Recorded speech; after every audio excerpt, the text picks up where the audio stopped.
के प्रकार, जिसमें आप और हम बात करेंगे आंतरिक प्रेरणा और बाह्य प्रेरणा की, और एक टॉपिक है प्रेरक मोटिवेटर्स, उन पर भी आज आप और हम बात करेंगे।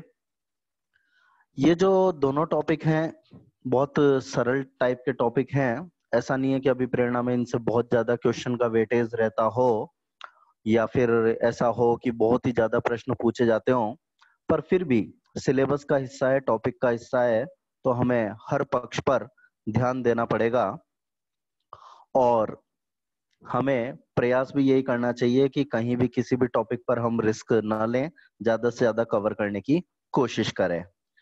तो शुरुआत करेंगे आप और हम एक बड़े स्तरीय और अच्छे प्रश्न से।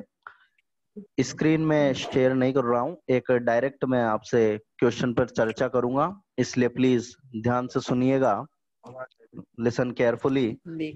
जितना अच्छा आप सुनेंगे उतना अच्छा आपका इस क्वेश्चन पर कमांड होगा। अभी कुछ स्टूडेंट्स और जुड़ रहे हैं, मैं एक बार वापस स्टूडेंट से निवेदन करूंगा कि प्लीज सभी अपना ऑडियो वीडियो ऑफ कर दें।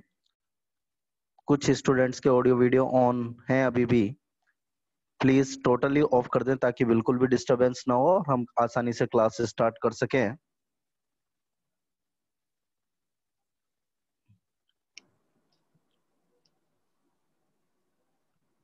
Okay, let's start. 2016 वाली जो रीट हुई थी उसमें एक बड़ा अच्छा प्रश्न था जो विकल्प के रूप में आया था और बहुत कम बच्चे उससे परिचित थे। उस वर्ड का नाम था टोकन इकोनॉमी। दोबारा बोल रहा हूं, ध्यान से सुनिए, token economy, TOKEN, token economy. तो टोकन इकोनॉमी था हिंदी में भी इंग्लिश में भी, और रीड में आया हुआ प्रश्न है। ये एग्जामिनर ने डेफिनेशन लिख के दी थी और 4 ऑप्शन लिख के दिए थे, जिसमें एक टोकन इकोनॉमी था और वही राइट आंसर था।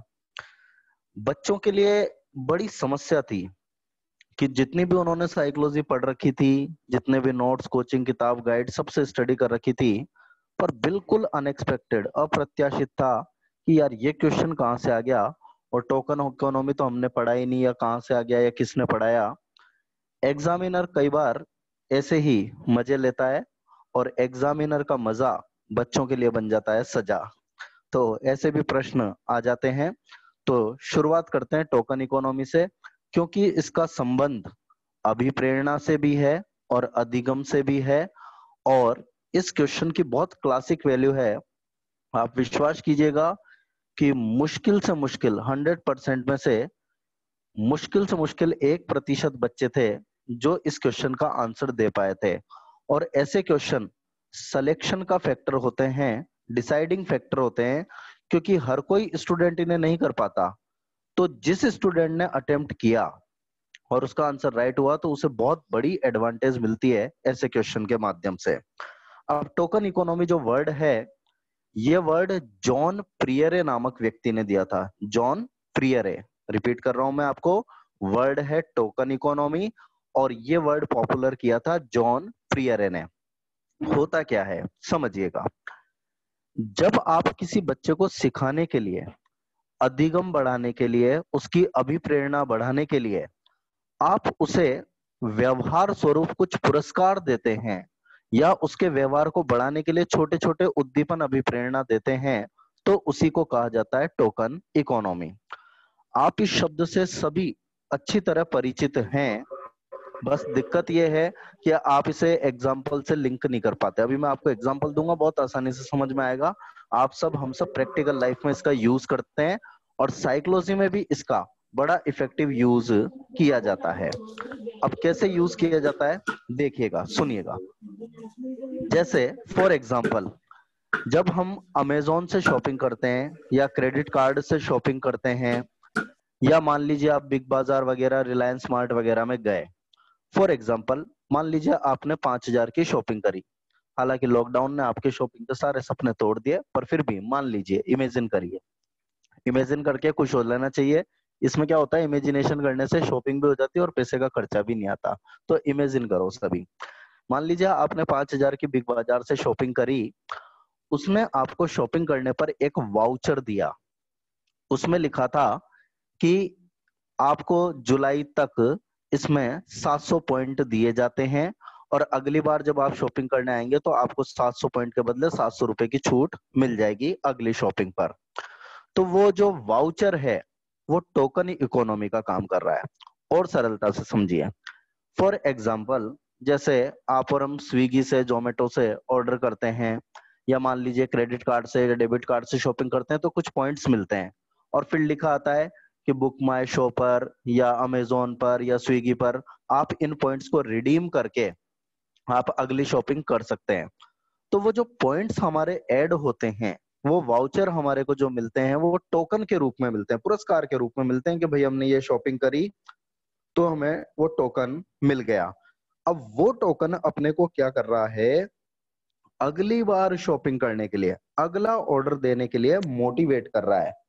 हमारी जरूरत हो या मत हो फिर भी हम अगली बार शॉपिंग करेंगे या हम अगली बार उस पॉइंट्स का लाभ उठाने के लिए इससे आगे यूज करेंगे। तो व्यवहार को बढ़ाने के लिए, बच्चे को ज्यादा सिखाने के लिए, उसे बार बार अभिप्रेरणा देने के लिए जो क्रियाएं की जाती है उन्हीं को कहा जाता है टोकन इकोनॉमी। वापिस बोल रहा हूं, ध्यान से सुनिए, एक्सक्लूसिव क्वेश्चन है, अल्टीमेट क्वेश्चन है। व्यवहार को बढ़ाने के लिए, अभिप्रेरणा को बढ़ाने के लिए जो बार बार क्रियाएं की जाती है, पुरस्कार के रूप में दी जाती है, उन्हीं को टोकन इकोनॉमी कहा जाता है।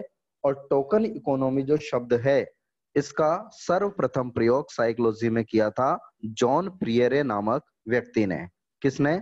जॉन प्रियरे नामक व्यक्ति ने इसका यूज किया था और तब से ये वर्ड प्रचलन में आया, टोकन इकोनॉमी।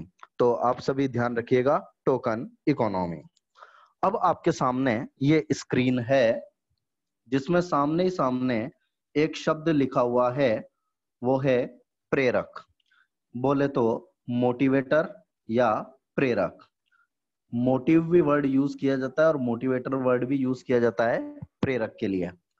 तो ये जो प्रेरक होते हैं, इन प्रेरकों के लिए हमारे को बहुत सतही स्तर पर जानकारी रखनी है, सतही स्तर पर, क्योंकि ये टॉपिक कॉन्सेप्ट से नहीं जुड़ा है, इंफॉर्मेशन से जुड़ा है, सूचना से जुड़ा हुआ है। जितनी ज्यादा अपन सूचना याद रखेंगे उतना अच्छा परफॉर्म करेंगे।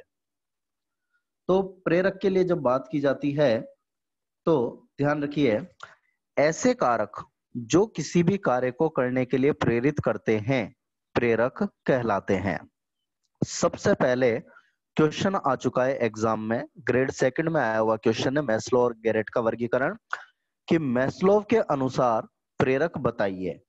तो ध्यान रखना, मैस्लोव के अनुसार जो प्रेरक होते हैं वो प्रेरक होते हैं दो, एक तो जन्मजात और एक होता है अर्जित।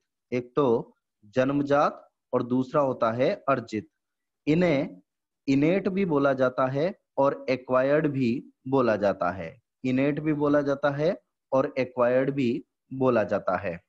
तो ऐसे प्रेरक कहलाते हैं जन्मजात और अर्जित प्रेरक। जैसा कि नाम से बिल्कुल क्लियर है, जो जन्म से ही पाए जा रहे हैं, जैसे भूख है, प्यास है, थकान है, तो ये हर व्यक्ति में जन्म से ही पाई जाती है और व्यक्ति को ऐसा व्यवहार करने के लिए प्रेरित करती है, तो ये जन्मजात प्रेरक हैं। प्रशंसा है, पुरस्कार है, सहयोग है, ये बाहर से वातावरण से ग्रहण किए जाते हैं, तो इन्हें कहा जाता है अर्जित प्रेरक। तो अब्राहम मैस्लोव ने सबसे पहले प्रेरकों का वर्गीकरण किया था और उन्हें जन्मजात अर्जित के रूप में पॉपुलर किया था। उसके बाद गैरेट ने भी एक वर्गीकरण दिया और गैरेट के वर्गीकरण से काफी प्रश्न पूछे जाते हैं। तो गैरेट के अनुसार प्रेरक तीन प्रकार के होते हैं। ए, जैविक, इन्हें बायोलॉजिकल या फिजियोलॉजिकल भी बोलते हैं। उसके अलावा सेकंड, मनोवैज्ञानिक, जिन्हें साइकोलॉजिकल बोलते हैं। और थर्ड है सामाजिक, जिन्हें सोशल बोलते हैं। तो गैरेट के अनुसार वर्गीकरण तीन प्रकार के, जैविक, मनोवैज्ञानिक और सामाजिक। गैरेट के बाद थॉमसन ने भी इनका वर्गीकरण दिया और थॉमसन ने इन्हें स्वाभाविक और कृत्रिम के रूप में वर्गीकृत किया। स्वाभाविक को प्राकृतिक या नेचुरल भी बोलते हैं और कृत्रिम को बाह्य भी बोलते हैं, आर्टिफिशियल भी बोलते हैं। एक बात बहुत अच्छे से क्लियर कर लेना सभी, आप जब जब किताब, गाइड, नोट्स वगैरह देखेंगे आपको सब जगह वर्गीकरण बहुत सारे प्रकार के मिलेंगे प्रेरकों के, और ऑब्वियसली मिलेंगे, पर कंफ्यूज बिल्कुल मत होना। उसका एक सीधा सा कारण है, बहुत ध्यान से समझना मेरी बात को। प्रेरक तो वही हैं, बस हर मनोवैज्ञानिक ने अपने अपने हिसाब से उनको नाम अलग अलग दिया है, इसलिए कई बार कंफ्यूजन हो जाता है। फॉर एग्जाम्पल, जैसे भूख है, भूख। अब भूख प्रत्येक व्यक्ति को लगती है, शरीर के अंदर ही होती है, जन्मजात होती है। तो मैस्लो उसे जन्मजात कह देगा भूख को। गैरेट कह रहा है कि भूख शरीर की आवश्यकता से जुड़ी है, तो गैरेट भूख को ही जैविक प्रेरक कह देगा। भूख लगना व्यक्ति को स्वाभाविक प्रक्रिया है, तो थॉमसन उसे स्वाभाविक प्रेरक कह देगा। थॉर्नडाइक ने उसे भूख को ही आंतरिक प्रेरक कहा है, क्योंकि व्यक्ति के अंदर होती है। तो उदाहरण तो एक ही रहेगा, भूख, पर किसी ने जन्मजात रूप में बता दिया, किसी ने जैविक, किसी ने स्वाभाविक, किसी ने प्राकृतिक, किसी ने आंतरिक। तो नाम बहुत सारे रखे जा सकते हैं अलग अलग दृष्टिकोण से, पर एग्जाम्पल जनरली उसी कैटेगरी से जुड़े हुए होते हैं। तो मुख्य रूप से आपको हमारे को 3 प्रकार के प्रेरक याद रखने हैं। एक तो मैस्लोव के अनुसार जन्मजात अर्जित, सेकंड नंबर पे गैरेट के अनुसार वर्गीकरण, और थर्ड नंबर पे थॉमसन के अनुसार स्वाभाविक व कृत्रिम प्रेरक। साथ ही साथ हम कुछ क्वेश्चंस देखते हैं कि किस तरीके से प्रेरकों से एग्जाम में क्वेश्चन पूछे जाते हैं और किस तरीके से उनके आंसर आइडेंटिफाई किए जाते हैं। तो सबसे पहला क्वेश्चन है, इसमें एग्जामिनर ने क्या किया कि प्रेरकों के उदाहरण डायरेक्ट लिख दिए और कैटेगरी वर्गीकरण पूछ लिया। खेल और सुझाव निम्न में से कौन से प्रेरक हैं? ध्यान रखना, खेल और सुझाव को थॉमसन ने स्वाभाविक प्रेरक माना है। क्या प्रेरक माना है? स्वाभाविक प्रेरक माना है। तो ये नेचुरल है, प्राकृतिक है, कि हर व्यक्ति में खेल और सुझाव की प्रकृति होती है।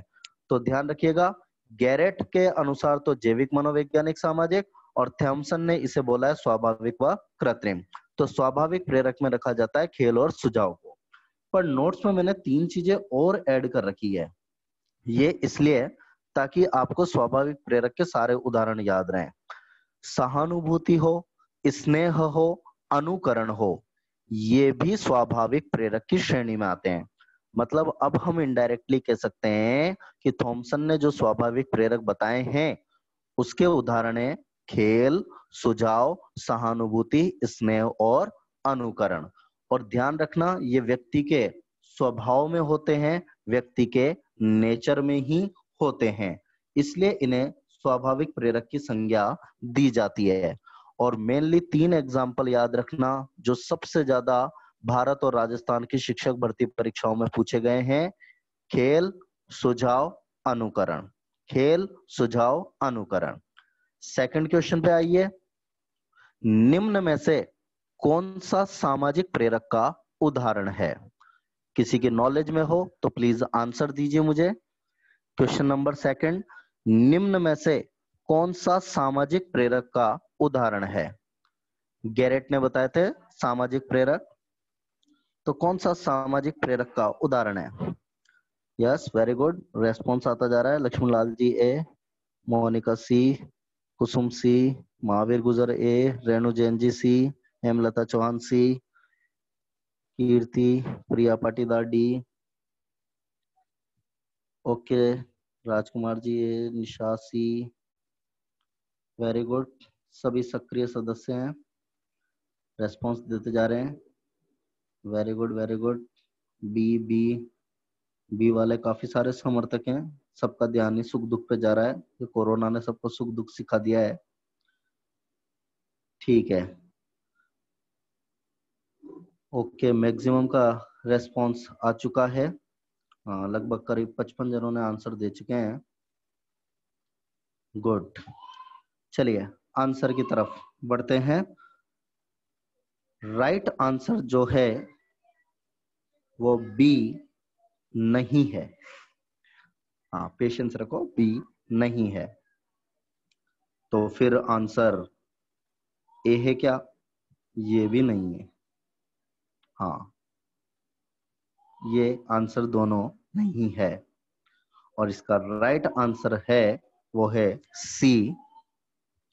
और ध्यान रखना सी ही आंसर आएगा इसका, रचनात्मकता और जिज्ञासा। क्यों आएगा समझिए, समझिएगा। रचनात्मकता और जिज्ञासा समाज में रहकर विकसित होती है। जिज्ञासा क्यूरियोसिटी और रचनात्मकता यानी क्रिएटिविटी। सुख दुख को जो गैरेट ने डाला है वो मनोवैज्ञानिक प्रेरक के रूप में डाला है और स्नेह प्रेम को भी उन्होंने मनोवैज्ञानिक से भी जोड़ा है। तो इसलिए ये जो वर्गीकरण है, गैरेट के वर्गीकरण के अकॉर्डिंग ये क्वेश्चन पूछा गया है। तो ध्यान रखना रचनात्मकता और जिज्ञासा दोनों ही प्रकार के प्रेरक जो हैं वो सामाजिक प्रेरक हैं। आपकी मेरी कोई जिज्ञासा है मान लीजिए, तो जिज्ञासा कब विकसित होगी? जब हम समाज में आते हैं, जाते हैं, समाज से प्रश्न पूछते हैं और समाज ही हमारी जिज्ञासाओं का समाधान करता है। इसलिए जिज्ञासा और रचनात्मकता को सामाजिक प्रेरक माना गया है। और ध्यान रखिएगा कि स्नेह प्रेम और सुख दुख जो है इन दोनों को हमेशा मनोवैज्ञानिक प्रेरक की श्रेणी में रखा है गैरेट ने। अब आइए क्वेश्चन नंबर 3 पर, प्रेरक की थोड़ी सी एक प्रैक्टिस और बढ़ा लें। निम्न में से कौन सा मनोवैज्ञानिक प्रेरक नहीं है? बहुत सीधा सा प्रश्न है, बस क्वेश्चन फॉर्मेट आप समझ जाएं इसलिए मैंने आपको बताया है। वेरी गुड, बिल्कुल एब्सोल्युटली राइट आंसर। आगे स्टार्टिंग में डी इसका आंसर है कि आराम और नींद जो है वो बिल्कुल भी मनोवैज्ञानिक प्रेरक नहीं है।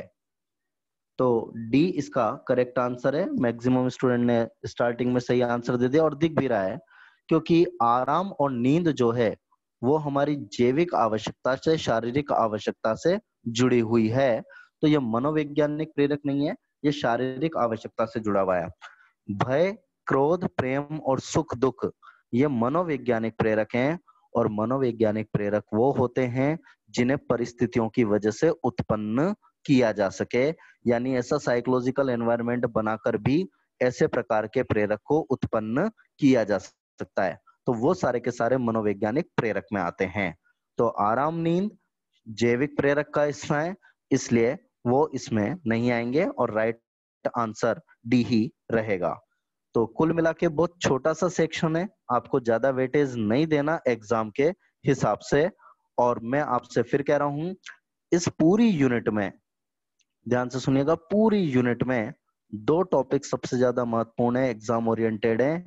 एक तो अभिप्रेरणा के सिद्धांत और सेकंड नंबर पे अभिप्रेरणा चक्र, जो कल पढ़ेंगे। अभिप्रेरणा सिद्धांत हम पढ़ चुके हैं, अभिप्रेरणा चक्र सबसे इंपॉर्टेंट टॉपिक है, वो आप और हम कल पढ़ेंगे।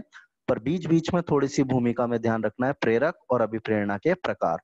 तो प्रेरक मैस्लो, गैरेट और थॉमसन के अनुसार, और याद रखिएगा खेल सुझाव तो स्वाभाविक प्रेरक, रचनात्मकता जिज्ञासा सामाजिक प्रेरक, और कौन सा मनोवैज्ञानिक प्रेरक नहीं है? तो आराम और नींद, क्योंकि गैरेट ने आराम और नींद को जैविक प्रेरक माना है।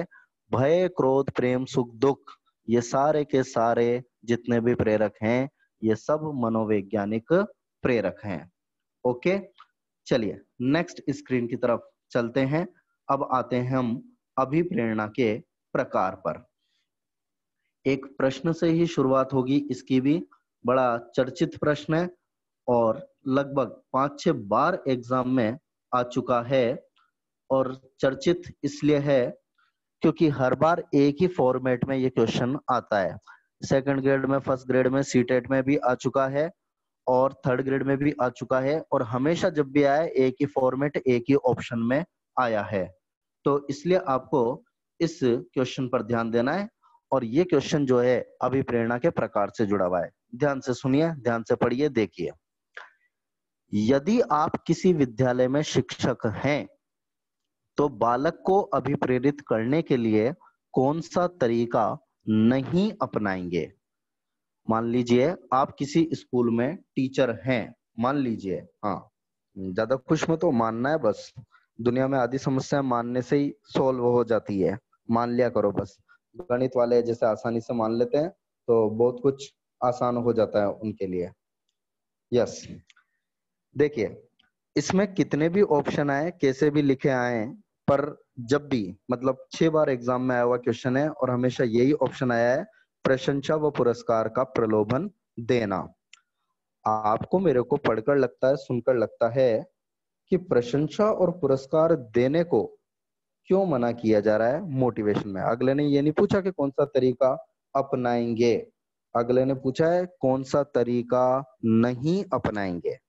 तो हमें प्रशंसा और पुरस्कार का कभी भी प्रलोभन नहीं देना। अब आपके मेरे दिमाग में आता है कि सर बच्चे की तारीफ ही नहीं करेंगे, पुरस्कार ही नहीं करेंगे तो बच्चा तो नाराज हो जाएगा। और अपने राजस्थान के बच्चे तो एक से एक छठे हुए नवाब है, अपन उनकी तारीफ नहीं करे, पुरस्कार नहीं करे तो टीचर के माथे आ जाए कि भाई तुमने तारीफ क्यों नहीं करी हमारी। पर क्वेश्चन की लाइन ध्यान से पढ़िए, उसने कहा है स्कूल में टीचर हो, बालक को मोटिवेशन देना है, कौन सा तरीका नहीं अपनाना। तो नहीं अपनाना प्रशंसा पुरस्कार का प्रलोभन देना। पढ़ने पढ़ने का अंतर है, नजर नजर का अंतर है। वापस बोल रहा हूँ, बहुत ध्यान से सुनना, कॉन्सेप्ट पे ले जा रहा हूँ। अगले ने प्रशंसा पुरस्कार देने के लिए मना नहीं किया है, अगले ने प्रशंसा पुरस्कार का प्रलोभन देने के लिए मना किया है। प्रलोभन अलग चीज है और पुनर्बलन रीइंफोर्समेंट अलग चीज है। कैसे समझिए छोटे से उदाहरण से। मान लीजिए आप किसी प्राइमरी स्कूल में टीचर हैं, आप प्राइमरी स्कूल में टीचर हैं और एक आप प्राइमरी क्लास के स्टूडेंट को लालच देते हैं कि बेटा मैं आपको डेयरी मिल्क दूंगा यदि आपने ये होमवर्क कर लिया तो वो बच्चे के लिए काम कर रहा है प्रलोभन का, उसको ग्रीड को फुलफिल किया जा रहा है, लालच को फुलफिल किया जा रहा है। और इस तरीके से लालच से ग्रीड से मोटिवेशन दिया जा रहा है, तो ये तरीका गलत है। पर एक बच्चा काम कर ले, आप बच्चे से कहें बेटा काम करिए, होमवर्क कंप्लीट करके लाइएगा या ये टास्क कंप्लीट कर लीजिए, और बच्चे ने टास्क कंप्लीट कर लिया, होमवर्क कंप्लीट कर लिया, उसके बाद आपने उसे यदि चॉकलेट दी तो वो प्रलोभन नहीं पुनर्बलन है। वो बच्चे का मोटिवेशन बढ़ाएगा, आगे और अच्छे परफॉर्मेंस के लिए उसे तैयार करेगा। तो ये जो टॉपिक है ये जुड़ा हुआ है अभिप्रेरणा के प्रकार से। अभिप्रेरणा के प्रकार से आया हुआ क्वेश्चन है। और किस तरीके से क्वेश्चन आया है, टॉपिक बहुत सरल है, बस क्वेश्चन की अप्रोच पकड़ना, क्वेश्चन का लिंक पकड़ना। आपके सामने ये अभिप्रेरणा के प्रकार लिखे हुए हैं, टाइप्स ऑफ मोटिवेशन। साथ साथ पढ़िएगा, साथ साथ चलिएगा और साथ साथ सुनिएगा। हाँ, सबसे पहला प्रकार है आंतरिक प्रेरणा, प्राकृतिक प्रेरणा, इसी का नाम है सकारात्मक प्रेरणा और इसी को बोलते हैं प्राथमिक प्रेरणा। Internal motivation, internal motivation, natural motivation, positive motivation और इसी को बोलते हैं प्राइमरी मोटिवेशन। क्वेश्चन मैं वापस आपको सेंड कर दूंगा सभी को, डोंट वरी। अब आंतरिक प्रेरणा की इसमें परिभाषा लिख रही है कि किसी क्रिया या कार्य को जब व्यक्ति बिना किसी बाह्य कारक के प्रभाव के करता है या आंतरिक इच्छा से करता है तो इसे बाह्य प्रेरणा कहा जाता है। मतलब ऐसा काम जो व्यक्ति आंतरिक इच्छा से करना चाहता है, उसके ऊपर बाहर से कोई प्रेशर नहीं है, उसकी स्वेच्छा है कि मैं ये काम करूं, तो इसी को बोला जाता है आंतरिक प्रेरणा। प्रिया बाबेल मैम, इस अभिप्रेरणा के प्रकार टॉपिक को समझिए, इस क्वेश्चन का लिंक इसी से, मैं इसी के साथ रिपीट कर दूंगा, आपको आसानी से समझ में आ जाएगा। तो जब व्यक्ति आंतरिक इच्छा से काम कर रहा है बिना किसी बाह्य कारक के, तो इसे आंतरिक प्रेरणा बोलते हैं। ये जन्मजात भी होती है और इनकी पूर्ति भी जरूरी होती है। जैसे खेल है, भूख है, नींद है, अनुकरण है, ये सारे के सारे जो हैं, सफलता की इच्छा है, ये सब आंतरिक प्रेरणा से जुड़े हुए हैं।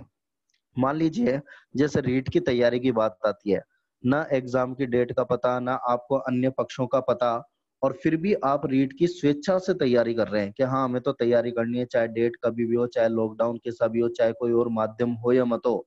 तो ये जो आपकी सफलता की इच्छा है वो आंतरिक प्रेरणा को प्रदर्शित करती है। इसी के साथ सेकंड नंबर की जो प्रेरणा होती है उसे बोलते हैं बाह्य प्रेरणा, उसी को बोलते हैं बाह्य प्रेरणा। और बाह्य प्रेरणा जो होती है इसी का नाम है कृत्रिम प्रेरणा, नकारात्मक प्रेरणा और इसी को बोलते हैं द्वितीयक प्रेरणा। External motivation, artificial motivation, negative motivation और सेकेंडरी मोटिवेशन। और जैसा कि नाम से क्लियर है कि जब व्यक्ति आंतरिक इच्छा के विरुद्ध बाह्य कारकों के प्रभाव से कार्य करता है तो इसे बाह्य प्रेरणा कहा जाता है। तो ये जो प्रेरणा है या आंतरिक इच्छा के विरुद्ध होगी, मतलब व्यक्ति करना तो नहीं चाहता पर बाह्य कारकों के प्रभाव से कर रहा है। जैसे अपन किसी फ्रेंड को कहें, अरे यार तू तैयारी को सीरियसली नहीं ले रहा, रीट का एग्जाम 2 सितंबर को होने वाला है और इसमें तेरे को ऐसा करना चाहिए, तेरे को वैसा करना चाहिए, और देख मैं भी तो तैयारी कर रहा हूं। अब उसकी आंतरिक इच्छा तो नहीं है पर आप बाहर से उसे फोर्स कर रहे हैं, तो वो बाहर से जो फोर्स कर रहे हैं वो उसे बाह्य प्रेरणा के रूप में प्रदर्शित करेगा। ये जो बाह्य प्रेरणा होती है ये लंबी अवधि तक जारी नहीं होती। मोस्ट इंपॉर्टेंट लाइन, सभी ध्यान से सुनिए और ध्यान से देखिए, क्योंकि वो जो क्वेश्चन अपन ने देखा था अभी अध्यापक वाला, अभी प्रेरणा करने का कौन सा तरीका नहीं अपनाएंगे, वो इसी लाइन से जुड़ा हुआ है। बाह्य प्रेरणा में सबसे बड़ी प्रॉब्लम है कि ये लंबी अवधि तक जारी नहीं रहती, इसमें धीरे धीरे अरुचि उत्पन्न होने लगती है। मतलब बाह्य प्रेरणा देकर हम बच्चे को एक हद तक तो कार्य करवा सकते हैं पर वो बच्चे में लंबी अवधि तक जारी नहीं रहेगी, बच्चे में उसमें धीरे धीरे अरुचि उत्पन्न होने लगेगी। अरे प्रशंसा पुरस्कार को नकारात्मक या मना इसलिए नहीं किया गया है कि ये बच्चे पर नेगेटिव इफेक्ट डालते हैं, इन्हें नकारात्मक इसलिए माना गया है क्योंकि ये लंबी अवधि तक जारी नहीं रहते, इसमें धीरे धीरे अरुचि उत्पन्न होने लगती है। बिल्कुल संगम जी ने बिल्कुल सही कहा। जैसे अभी घर वाले आपकी इच्छा के विरुद्ध आपसे घर में लॉकडाउन में पूरा का पूरा काम करवा रहे हैं, दिन रात काम करवा रहे हैं, वह आपकी इच्छा नहीं है और आप बाह्य कारकों के दबाव से काम कर रहे हैं, पर यह लंबी अवधि तक जारी नहीं रहेगी और धीरे धीरे आपकी इसमें अरुचि उत्पन्न होने लगेगी। तो प्रशंसा है, पुरस्कार है, सहयोग है, प्रतिस्पर्धा है, सहायक अधिगम सामग्री है, ये सारे के सारे बाह्य अभिप्रेरणा को प्रदर्शित करते हैं। एक क्वेश्चन आया मैम का कि सहयोग को जो है इसमें क्यों जोड़ा गया। देखिए किसी भी व्यक्ति को हम सहयोग करेंगे, किसी भी स्टूडेंट को सहयोग करेंगे तो निश्चित रूप से वो जो सहयोग होगा वो बाहर से ही दिया जाएगा। तो जब भी सहयोग दिया जाता है वो हमेशा बाहर से ही दिया जाता है, तो इसीलिए उसे अर्जित प्रकृति का, बाह्य प्रकृति का माना जाता है। अब नीचे एक नोट लगा हुआ है, हाँ ज्यादा कुछ मत हो, 500 या 2000 का नहीं है, नोट लगा हुआ है कि आंतरिक प्रेरणा की कमी होने पर बाह्य प्रेरणा को सीमित व स्वस्थ मात्रा में प्रयोग किया जा सकता है। तो हाँ बिल्कुल, ये जो आंतरिक प्रेरणा है उसकी कमी होने पर हम बाह्य प्रेरणा का सीमित मात्रा में, स्वस्थ मात्रा में प्रयोग कर सकते हैं। यदि हमने हद से ज्यादा बाह्य प्रेरणा का यूज किया, बार बार यूज किया और इसको नकारात्मक तरीके से यूज किया तो यह बच्चे के लिए नुकसानदायक हो सकता है। फॉर एग्जाम्पल, बिल्कुल प्रैक्टिकल एग्जाम्पल पर आइए जो अधिकांश टीचर और पेरेंट्स की शिकायत रहती है। कई बार पेरेंट्स और टीचर कहते हैं यार इस बच्चे का तो कोई इलाज नहीं है, इसको हमने मार लिया, पीट लिया, समझा लिया, खूब धूंच लिया, इसकी तो खूब धुनाई कर दी, फिर भी नहीं मानता, ये तो अब तो बिल्कुल ही नकटा हो गया है, बिल्कुल चिकना गड़ा हो गया, अब तो इस पर कितना ही प्रेशर बना लो, अब ये होमवर्क करता ही नहीं है, इसको काम ही नहीं करना। हाँ, अब वो बच्चा नहीं करेगा ऐसा काम। क्यों? क्योंकि सबसे पहले जब वो बच्चा बाह्य प्रेरणा से, डर के मारे, पनिशमेंट के मारे कार्य करता है तो वो कार्य कर लेता है, पर वो पहली बार जो काम कर रहा है वो बाह्य कारक के प्रभाव से कर रहा है, आंतरिक इच्छा के विरुद्ध कर रहा है। उसकी इच्छा नहीं है कि वो होमवर्क करे, पर पेरेंट्स ने, टीचर ने प्रेशर बनाया तो उसने होमवर्क कर लिया। एक बार करा, फिर थोड़े दिन बाद उसने होमवर्क करना बंद कर दिया, फिर पेरेंट्स टीचर ने प्रेशर बनाया, फिर उसने होमवर्क कर लिया। तो ये क्रम चलेगा और आप और हम खुश होंगे कि ऐसा काम चलता रहेगा, पर एक हद तक जाने के बाद बच्चा उस कार्य को नहीं करेगा क्योंकि बच्चे की उसमें धीरे धीरे अरुचि उत्पन्न होगी, वो आंतरिक इच्छा के विरुद्ध ऐसा कार्य कर रहा है और ये कार्य लंबी अवधि तक जारी नहीं रहेगा, इसलिए बच्चा इस कार्य को रिमूव कर देगा। तो हम जब पनिशमेंट देते हैं बच्चे को बार बार, तो बच्चों में कई बार एक समस्या देखने को मिलती है। आपके हमारे रीट में टॉपिक भी है बाल अपराधिता, जुवेनाइल डेलिक्वेंसी बोलते हैं। तो कई बार बाल अपराधी बनने का बच्चों का कारण भी ये होता है कि परिवार से, शिक्षक से उन्हें उपेक्षा मिलती है, लगातार पनिशमेंट मिलता है, तो वो उसके प्रति बिल्कुल निष्क्रिय हो जाते हैं। या तो वो दुर्व्यवहार करने लगते हैं, या व्यवहार करना ही त्याग देते हैं, या फिर वो उस व्यवहार के प्रति बिल्कुल निष्क्रिय हो जाते हैं। तो इसलिए बाह्य प्रेरणा को नकारात्मक भी माना गया है। और याद रखिएगा, प्रशंसा पुरस्कार बाह्य प्रेरणा को कभी भी प्रलोभन के रूप में यूज नहीं करना, कभी भी यूज नहीं करना। हम पुनर्बलन के रूप में जरूर यूज कर सकते हैं, पर हम उसे प्रलोभन के रूप में कभी भी यूज नहीं करेंगे। वापस बोल रहा हूं, ध्यान से सुनिए कि पुनर्बलन जरूर दे सकते हैं, पर हम उनको प्रलोभन नहीं दे सकते। तो ये दोनों कहलाते हैं अभिप्रेरणा के प्रकार, आंतरिक प्रेरणा और बाह्य प्रेरणा। साथ ही साथ ये भी ध्यान रखिएगा, अभिप्रेरणा के जो प्रकार थे वो सबसे पहले बताए गए थे मैस्लोव के द्वारा। किसके द्वारा? अब्राहम मैस्लोव के द्वारा। ये वही अब्राहम मैस्लोव है, लिंक करना सीखिए बातों को। अब्राहम मैस्लोव वही मैस्लोव है जिसने जन्मजात और अर्जित प्रेरक बताए, और वही मैस्लोव है जिसने आवश्यकता अनुक्रम सिद्धांत प्रदान किया। पुनर्बलन बिल्कुल कार्य होने के बाद देंगे रीना त्रिपाठी जी। रेखा प्रजापत, ऐसे यदि कोई बच्चे हों, दुष्ट बच्चे हों जो बात नहीं मान रहे हों, तो फिर मेरा उनसे संपर्क कराएं, मैं काउंसलिंग देके उन्हें पक्का सुधार दूंगा। और कोई क्वेश्चन अभिप्रेरणा के प्रकार से हो तो अब आप क्वेश्चन कर लीजिए, 2-4 मिनट क्वेश्चन कर लीजिए जो भी आपके क्वेश्चन है, क्योंकि बीच में आप क्वेश्चन करते हैं तो फिर मैं जवाब नहीं दे पाता। यस, अब आप क्वेश्चन पूछ लीजिए यदि कोई अभिप्रेरणा के प्रकार से जुड़ा हुआ आपका क्वेश्चन हो तो, नहीं तो फिर मैं आपको टॉपिक को आगे बढ़ाऊंगा इस प्रकार को कि प्रशंसा पुरस्कार कैसे यूज किए जाते हैं। मोटिवेशन कार्य से पहले रीना त्रिपाठी जी देंगे तो वो फिर प्रलोभन के रूप में यूज होगा।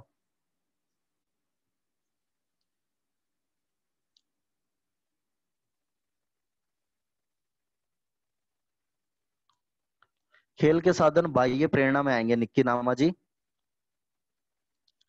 नहीं, प्रलोभन नहीं देना है, प्रलोभन नहीं देना। लक्ष्य अलग चीज होती है, प्रलोभन अलग चीज होती है, और पुनर्बलन अलग चीज होती है। जब आप क्लार्क हल का सिद्धांत पढ़ेंगे अधिगम में, तब आपको पुनर्बलन और क्लियर हो जाएगा।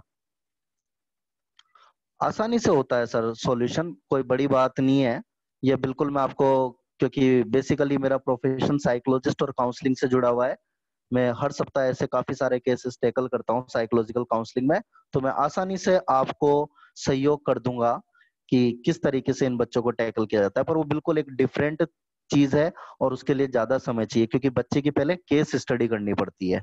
तो बच्चे से केस स्टडी करवाई जाती है और फिर उसका सॉल्यूशन किया जाता है, और ऐसे बच्चों को ऐसा वातावरण बना के दिया जाता है कि उनकी आंतरिक अभिप्रेरणा बढ़े। बिल्कुल मैं आपको सॉल्यूशन सजेस्ट कर दूंगा। जितेंद्र कुमार जी, आंतरिक की जगह बाहरी कहाँ लिखा हुआ है?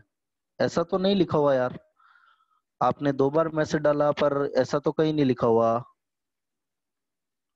किस जगह?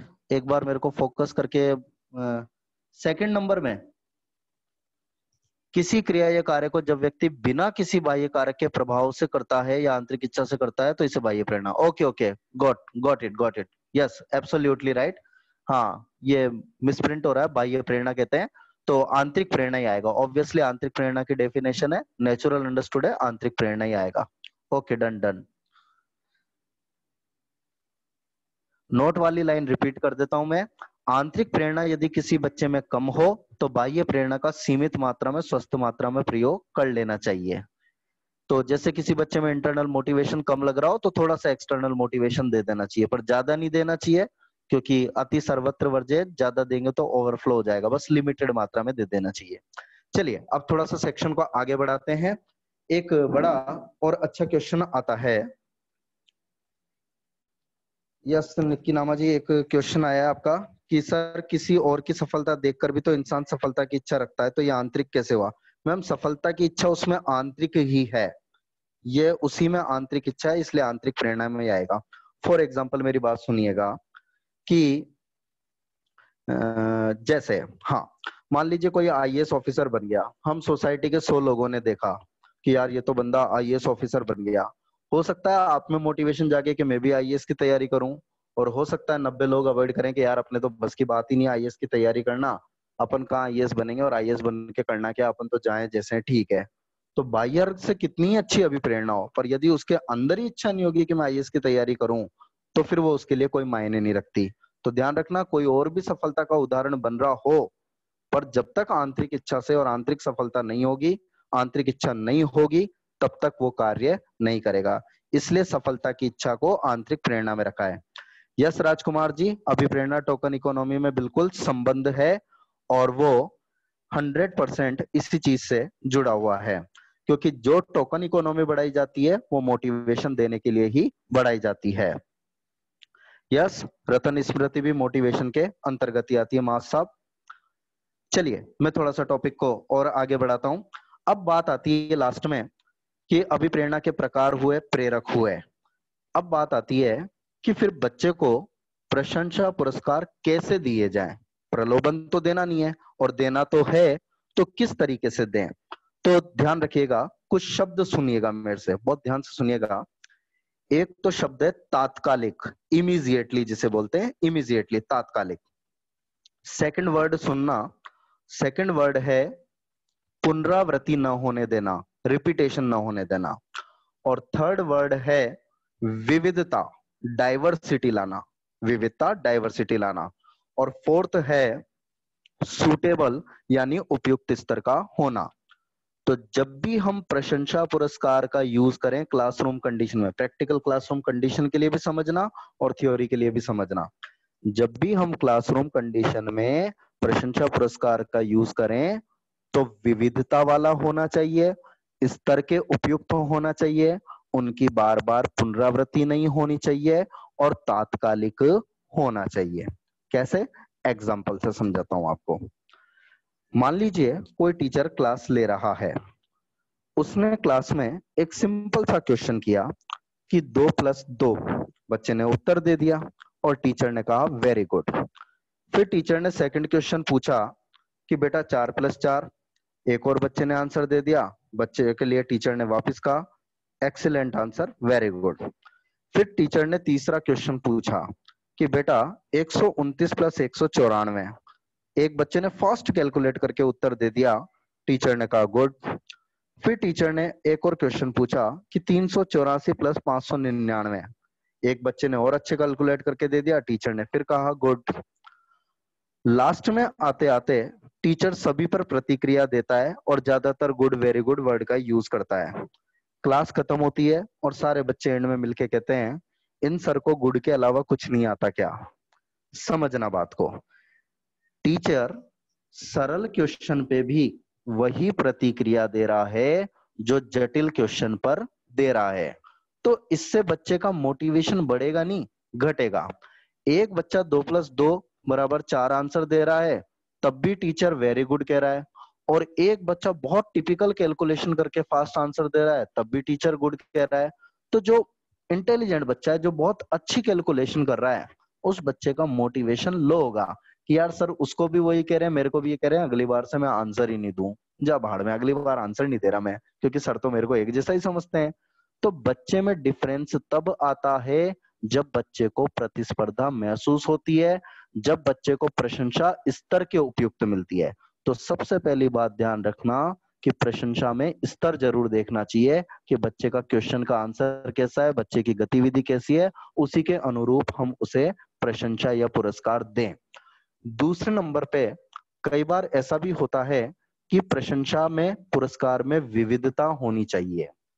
जैसे सिंपल आंसर पे अपन ने कहा ठीक है, थोड़े अच्छे आंसर पे कहा गुड, और अच्छे आंसर पे कहा वेरी गुड, और अच्छे आंसर पे कहा सुपर्ब, और अच्छे आंसर पे कहा एक्सीलेंट, ब्रिलियंट आंसर। तो वो बच्चे को डिफरेंस नजर आना चाहिए, शब्दों में विविधता के रूप में नजर आना चाहिए। और प्रैक्टिकल बात करें, आप में से कई टैलेंटेड बच्चे हैं जिन्होंने कॉलेज में, स्कूल में कई चीजों में टॉप किया है, कई बार नाम रोशन किया है, तो उन्हीं के लिए मैं बात करता हूँ। जैसे कई बार होता है कि हमें, ज्यादातर आपने देखा होगा की, पीतल की, स्टील की, प्लास्टिक की ट्रॉफीज पकड़ा दी जाती है। ज्यादातर जगह पुरस्कार का ट्रेंड ही ट्रॉफी है। पहली बार ट्रॉफी मोटिवेट करती है, अपन बड़े खुश होते हैं, और यार पापा मैंने देखो ट्रॉफी जीती, घर पे लाके कांच की अलमारियों में सजा के रख देते हैं, बड़े खुश होते हैं। दूसरी बार और ट्रॉफी मिलती है, खुश होते हैं। तीसरी बार मिलती है और खुश होते हैं। पर लगातार, क्योंकि आपको पता है जो टॉपर बच्चा है वो तो लगातार ट्रॉफी जीतेगा, लास्ट में आते आते उसके घर में 18-20 ट्रॉफी हो जाती है। अब की बार जब वो ट्रॉफी लेके आता है तो मम्मी जोर से चिल्लाती है, ये हमेशा ही क्या पीतल तांबे उठा के ले आता है, कोई ढंग की चीज भी तो लाया कर। अब वो मम्मी के लिए और आपके लिए, हमारे लिए नेचुरल चीज हो गई। अब वो हमारे लिए एक्साइटिंग नहीं है। यदि टीचर, स्कूल, ऑर्गेनाइजेशन इसका एक नया तरीका अपनाए कि पुरस्कार में उपयोगी चीजें दें, तो फिर निश्चित रूप से उसका मोटिवेशन में बेनिफिट मिलता ही मिलता है। तो ध्यान रखना। जैसे मैं आपको एक उदाहरण दूं, मेरी एकेडमिक कोचिंग है अपोलो क्लासेस के नाम से। अब वहाँ 11-12 के बच्चों को जब मैं टेस्ट प्राइज देता हूँ, टेस्ट में प्राइज देता हूँ, तो कई बार मैं उन्हें फोल्डर देता हूँ, कई बार पेन सेट दे देता हूँ, कई बार मैं उन्हें को फाइल रखने के लिए अलग टाइप का फोल्डर देता हूँ, कई बार अलार्म क्लॉक देता हूँ, पर एक बार भी मैं उन्हें ट्रॉफी नहीं देता। तो उससे बच्चों में एक मोटिवेशन बना रहता है कि यार हर बार कोई नई चीज मिलेगी, डिफरेंट चीज मिलेगी, तो बच्चे में निष्क्रियता नहीं आने देती। तो इस तरीके से प्रशंसा पुरस्कार में पहली बात विविधता होनी चाहिए, और दूसरी बात स्तर के उपयुक्त होना चाहिए। चलिए लास्ट पॉइंट पे बात करते हैं। लास्ट पॉइंट ये है तात्कालिक। यस कुसुम चौधरी मैम, मैं इसी पर आ रहा हूं। तात्कालिक का मतलब है कि जब भी प्रशंसा पुरस्कार दी जाए, तत्काल दी जाए, तत्काल। यदि उसमें लंबे टाइम के बाद गैप हो गया तो वो फिर इफेक्टिव नहीं होता, मोटिवेशन प्रशंसा पुरस्कार इफेक्टिव नहीं होते हैं। इसको एक सिंपल सी बात से समझिए। मान लीजिए आप किसी शादी में गए, बहुत अच्छी तरीके से जम जमा के गए, बहुत शानदार, आपने पूरा ब्यूटी पार्लर वगैरह सब अटेंड किया, बहुत अच्छे से मेकअप किया, शानदार आपने ड्रेस वगैरह पहनी और सारी अच्छी बात करी। लड़के इस बात को सीरियसली मत लेना, क्योंकि अपने लिए ये चीजें होती ही नहीं है, अपन तो जैसे हैं वैसे उठ के चले जाते हैं। हाँ कोई दिक्कत नहीं है, अपना खर्चा भी नहीं है इन चीजों का। मस्त्रो व्यस्त्रो शस्त्रो वाला सिद्धांत है अपन लड़कों का। तो हाँ, महिलाएं इस पर विशेष ध्यान दें। आप बहुत अच्छी तरीके से जम जमा के चले गए, आप सारे रिलेटिव्स की नजर में आ रहे हैं, फ्रेंड सर्किल की नजर में आ रहे हैं, पर किसी ने आपसे कुछ भी नहीं कहा, किसी ने भी, घर वालों ने भी कुछ नहीं कहा, पति देव ने भी कुछ भी नहीं कहा, और भाई बहन ने भी कुछ नहीं कहा, और समझ जाओ और किसी ने भी कुछ नहीं कहा। समझदार हो आप, हाँ किसी ने कुछ नहीं कहा। आप घर आ गए, 4-5 दिन बाद आपका फ्रेंड सर्किल मिला, या समझ जाओ कोई और स्पेशल मिला, या घर वालों ने कहा कि उस दिन तो आप बड़े शानदार लग रहे थे, शानदार सज रहे थे, क्या ड्रेस थी, क्या मेकअप था, क्या गेटअप था। आप कहोगे भाग यहाँ से, साले उस दिन तारीफ करने में जोर आ रहा था क्या। अब आपके लिए, हमारे लिए वो प्रशंसा चेहरे पर मुस्कान नहीं लाएगी, वो प्रशंसा पुरस्कार हमारे लिए मायने नहीं रखेगा, क्योंकि उसमें विलंब हो गया है। तो विलंब जब होगा तो पुनर्बलन में कमी आएगी। पुनर्बलन तभी पुनर्बलन है, प्रशंसा तभी प्रभावी है जब बच्चे को तात्कालिक दी जाए। बच्चे ने इधर आंसर दिया, इमीडिएटली आपने उसे रेस्पॉन्स दिया, उसी पर बच्चे का रीइंफोर्समेंट फैक्टर डिपेंड करता है। तो ध्यान रखना, बाह्य प्रेरणा में तात्कालिक होनी चाहिए, विविधता वाली होनी चाहिए, स्तर के उपयुक्त होनी चाहिए। इस तरीके से अभिप्रेरणा के प्रकारों का यूज किया जाता है। और लास्ट में एक स्क्रीन में आपको और शेयर कर रहा हूं, ये फॉर्मल टॉपिक है, इसमें हमारे को कुछ पढ़ना नहीं है, बस सेव रखना है। वो अलग से मैं व्हाट्सएप ग्रुप पर भी आपको डलवा दूंगा। ये अभिप्रेरणा से जुड़ी हुई 6 प्रमुख परिभाषाएं हैं। अब परिभाषाओं में ऐसा पढ़ना और समझना तो नहीं चाहिए, पर फिर भी आप ये सारी परिभाषाओं को एक बार ध्यान रखिएगा। और किसी दिन मैं आपको, अभी आपका हमारा जैसे लॉकडाउन से नाता जुड़ा रहेगा, तो किसी दिन मैं आपको डेफिनेशन याद करने की ट्रिक्स भी बताऊंगा, और डेफिनेशन मार्किंग करने का तरीका भी बताऊंगा। पर ये फॉर्मल टॉपिक है, इसमें ऐसा डिस्कशन लायक कुछ नहीं है, तो ये डायरेक्ट मैटर है।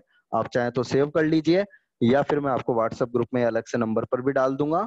और ये सारी की सारी प्रमुख परिभाषाएं अभिप्रेरणा की, और इसमें भी खास कर फर्स्ट नंबर की परिभाषा जो गुड की है, और फोर्थ नंबर पे जो परिभाषा है क्रेच एंड क्रचफील्ड की, और सिक्स्थ नंबर पे जो परिभाषा है ब्लेयर, जॉन्स एंड सिम्पसन की, ये आपको तीनों परिभाषाएं याद रखनी है। और क्यों रखनी है, एक बार सभी मेरे से ध्यान से सुन ले, खासकर सेकंड ग्रेड वाले, सेकंड ग्रेड जो देते हैं एग्जाम, वो ध्यान से सुन लें। अभिप्रेरणा साइकोलॉजी का कोई मेजर टॉपिक नहीं है। मेजर टॉपिक तो होते हैं अधिगम, बुद्धि, अभिवृद्धि, विकास। जो माइनर टॉपिक होते हैं उनमें मैटर कम होता है, तो वहां से डेफिनेशन आने के चांसेस ज्यादा होते हैं। तो इसलिए आप इनकी डेफिनेशन को वेटेज दीजिएगा। 6 की 6 डेफिनेशन याद करनी है, पर फर्स्ट, फोर्थ और सिक्स्थ नंबर को ज्यादा वेटेज देना। यह ऑलरेडी एग्जाम में आई हुई डेफिनेशन है, तो ये ध्यान रखिएगा आप। अभिप्रेरणा की आज की प्रमुख परिभाषाएं, अभिप्रेरणा के प्रकार, और साथ ही साथ प्रेरक। तो बहुत सिंपल से 3 टॉपिक हैं, इनको विशेष रूप से ध्यान रखिएगा। रीड के लिए आप ज्यादा वेटेज दीजिएगा इन्हीं तीनों परिभाषाओं को, क्योंकि एग्जाम में आई हुई है, रिपीटेटिव है। सारी परिभाषाएं पढ़नी है, पर इनको ज्यादा वेटेज देना है। और कल की क्लास कोई भी किसी भी हाल में मिस मत करना। आज तो फिर भी बहुत सिंपल सा टॉपिक है, और इसमें ऐसा कोई समझने लायक बड़ा कॉन्सेप्ट नहीं है। इसमें लर्निंग स्किल्स ज्यादा बढ़ाना है, मेमोराइज ज्यादा रखना है। कल मोस्ट इंपोर्टेंट टॉपिक है, मैं आज ही भूमिका बना रहा हूँ। लास्ट 2 मिनट मेरी बात ध्यान से सुनिएगा। कल हम वो टॉपिक पढ़ेंगे जिससे एग्जाम में टोटल 25-26 क्वेश्चन आ चुके हैं। मोटिवेशन साइकिल, अभिप्रेरणा चक्र, और साथ ही साथ ये ध्यान रखना कि वो बड़ा कॉन्सेप्ट वाला टॉपिक है, उसको लीनियर डायग्राम बना के समझना पड़ेगा। और इसके अलावा भी कोई भी दिक्कत हो, कोई बात हो, यहाँ पर समाधान नहीं हो पाया हो, तो ये नंबर मैंने वापस डाल दिए हैं। आपको कोई भी दिक्कत हो तो इन नंबर पे व्हाट्सएप कर लीजिएगा या संपर्क कर लीजिएगा। निक्की नामा जी, निष्पत्ति का मतलब होता है अचीवमेंट, जो रिजल्ट आपने हमने हासिल किया है। यस उमेश मीणा जी, कल का टाइम भी 6 बजे का ही रहेगा। यस ज्योति कौर मैम, कोई डाउट हो तो आप इस नंबर पे मेरे को कम्युनिकेशन कर लीजिएगा, 9460445502। बिल्कुल, मैं ऐड कर लूंगा, बिल्कुल। ओके एवरीबॉडी, मस्त रहिए, व्यस्त रहिए, स्वस्थ रहिए, और घर पे रहिए, और तंदुरुस्त रहिए, खुश रहिए, और ऐसे ही साइकोलॉजी से जुड़े रहिए। ऐसे छोटे छोटे प्रयास हमारे को धीरे धीरे बड़ी सफलता की तरफ लेते चले जाएंगे। ऐसे ही मस्त रहिएगा। Okay, good luck to everyone.